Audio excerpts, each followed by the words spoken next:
Jumpa kembali anak-anak bersama saya Ibu Latuni. Kali ini materi kita akan membahas tentang perbedaan novel sejarah berjudul Rumah Kaca dan teks sejarah berjudul Borobudur. Kita sama-sama perhatikan ya. Kemarin kita sudah belajar mengenai struktur novel sejarah dan struktur teks sejarah. Kali ini yang kita bahas adalah perbedaan dari isi kedua teks tersebut. Kutipan novel sejarah yang berjudul Rumah Kaca, kita lihat di sini ada kalimat atau isi dari kutipan novel Rumah Kaca, yaitu pelarian-pelarian politik dari Nederland, Niflit dan Bars itu semakin giat di Jawa Timur, khususnya di Surabaya. Mereka membuka pidato di mana-mana, seperti takkan kering-kering kerongkongan mereka. Kutipan yang kedua yaitu Mas Cokro, kaisar yang masih kekanak-kanakan dalam politik itu, harus dibikin kebal terhadap induksi mereka. Dari kedua kutipan novel ini dapat kita lihat bahasa yang digunakan oleh pengarangnya, yaitu lebih dominan menggunakan bahasa konotasi.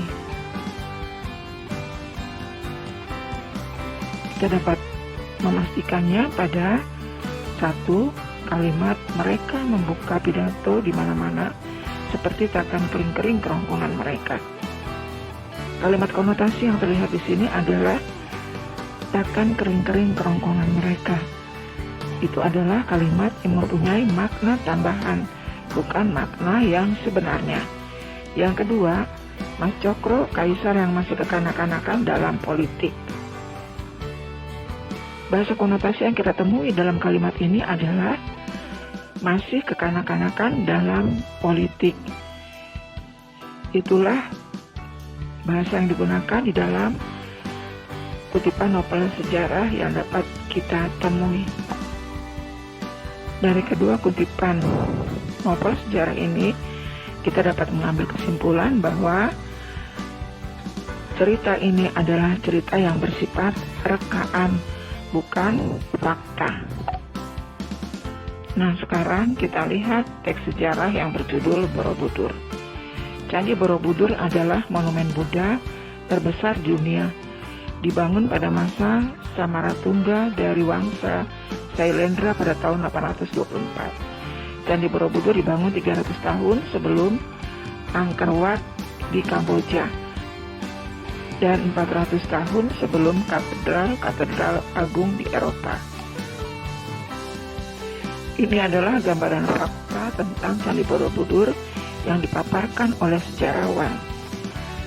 Kamu bisa melihatnya dari tahun yang disebutkan dan masa dibangunnya Candi Borobudur tersebut.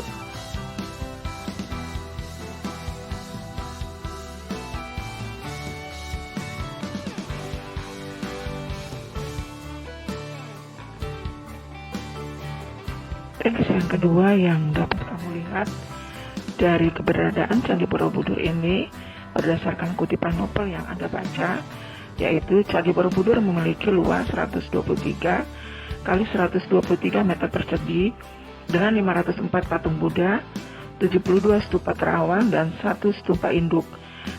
Bentuk candi ini berarsitektur Gupta yang mencerminkan pengaruh India. Dari kedua kutipan tersebut, kalian dapat melihat bahwa cerita ini disusun berdasarkan fakta sejarah yang ada.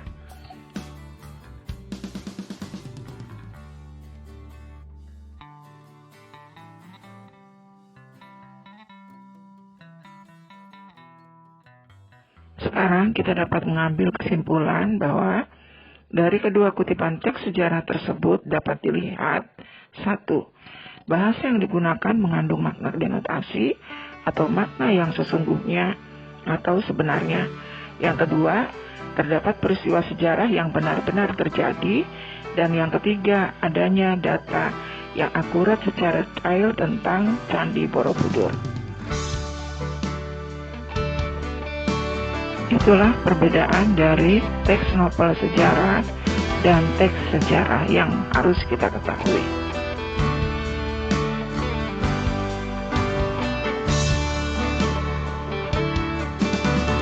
Selamat belajar dan terima kasih.